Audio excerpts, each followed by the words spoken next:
Hi all, greetings from the apocalypse. Today we're going to talk about some of the difficulties that people have with setting cabochon stones and easy solutions. As you probably all know, my life is filled with stone setting right now because I'm working on a book, Bezel Settings Demystified. So what I try to do is rack my brain and come up with all the problems that students commonly have when they're setting so that hopefully we can address them and solve them, and then you won't have those problems anymore. So one of the biggest problems that people have with setting stones is that they don't look at their stone. Now, that sounds dumb, right? But now, of course, they seduce us, the stones. We look from the top and they're all pretty and we're like, ooh, hello, I want you, you're mine. And, you know, that's what they do, and that's what happens to me as well. But the problem is that, you know, once you've gotten over that honeymoon period and you're ready to actually start working with your stone, you need to really look at it very carefully and examine it so that we don't have problems when we set. And that's really the most common thing, is that students are not looking at their stone critically in the sense of, what am I going to need to set this properly? So, for example, the first thing we're going to cover is Cabochon stones. Cabochon is one of the oldest types of cuts. They're just sort of, curved and round. They don't have facets. They're sort of smooth and flat on the bottom. Well, here's the thing. Most of the time, cabochons actually aren't particularly flat on the bottom. They usually have a slight curve. Now, why is that? When stones are being cut, they don't want to reduce any additional weight that they don't have to, because the stone's more valuable if it weighs more, right? They sell it by carat. So if the material is there and the color is good or whatever, they'd rather leave that extra little tummy on the bottom than cut it away, because then their stone's less valuable. And that happens in stones that sell for a quarter, and stones that sell for $1 million. When you're talking about cabochons, pretty much they're going to leave any additional weight there that they can, if the rough will accommodate it. And a lot of people aren't thinking about that when they look at their cabochon. They look at it from the top, they're looking down at their bench. Like, for example, right here, I have a ruby and an emerald, and geez, what is this darn stone? I'm drawing a complete blank, but it'll occur to me later. But this is the same, like I said, for inexpensive stones and expensive stones. If you take them and you look at them, you can use a little square if you want, but honestly, any flat surface, here's my toothpicks. If I put it on top of here and hold it up and look at it at eye level, I can very easily see I've got a real distinct little tummy on this. Now, the reason that we need to know about the tummy is this. When you go to set a stone that is curved on the bottom, right? What happens is you're setting, you're going around, you're pressing. At a certain point, you expect the stone to stop moving, right?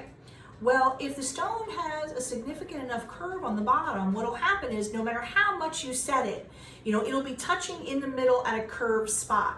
And then if you press on one side, the stone will kind of shift a little bit, and then it'll shift back. And no matter how much you set, you can't get rid of that, because basically it's like a seesaw. You know what I mean? You've got a little curved thing in the middle, and it'll kind of roll back and forth.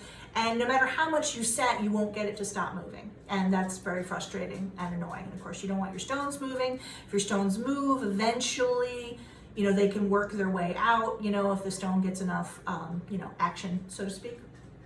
And we don't want that. But it's really easy to solve. All you have to do is look at your stone when you're getting ready to make your bezel and say, oh, it's got a little curve on the bottom. So there's two main things we need to do to accommodate for a curved bottom. One is just to leave your bezel a little bit higher than you might normally do, because you're going to need to raise the stone up a little bit to accommodate for that curve. So even if you're trying to make your bezel quite low, in the end, you have to make sure you leave enough extra space that you can raise the stone and still set it safely. And the second thing you do is something very simple. All you do is you make a little wire. I'm going to peel one out of my setting here.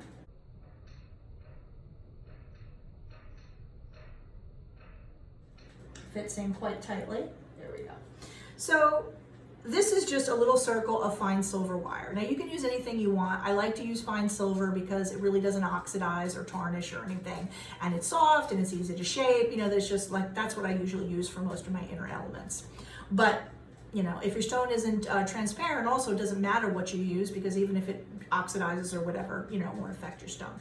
If your stone is translucent, make sure you use something pretty underneath. So all I did was make this little wire. It fits right into my bezel without really sliding around very much. And it's almost like a little girdle, right? It's gonna hold the stone up so that that curved portion is not touching in the middle. And that way, when you set, you can set it properly. The little curved part will just kind of hang in there and it'll be caught on the edges of the wire. That way you can set, nothing will wiggle around. So the solution is very simple. The problem with this is usually just that people don't notice their stone has the curve, and so then they don't do anything to accommodate for it. Okay, so the first thing that I want you to start doing with your stones is realize that each stone is a universe unto itself. You know, they're all unique, and you need to accommodate for that. You need to look for that. It's not a big deal to solve these problems, but if you don't notice, you know, information is power, and then you have no power, which would suck. Sucking is something that I really don't recommend in jewelry making. So if you take nothing else from this lesson, just look at your stone. Look at it at eye level. You know what I mean? Look at it all the way around and make sure that you understand what it really looks like from 360 degrees before you start making your bezel, before you start setting and you run into issues.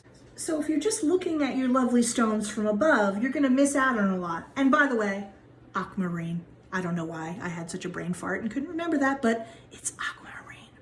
So this is the problem. People look at them from above and then they're not looking for the side view. So you just have to get it eye level, whether you wanna get down low or you wanna put this, you know, on, I'm gonna hold it so it doesn't fall, or you're gonna do something like this, like you're gonna put it on a square. But honestly, any little thing you have sitting on your bench, just put it on top of it and take a look, and you're gonna see what's happening underneath, because what's happening underneath can really affect your outcome when you're setting.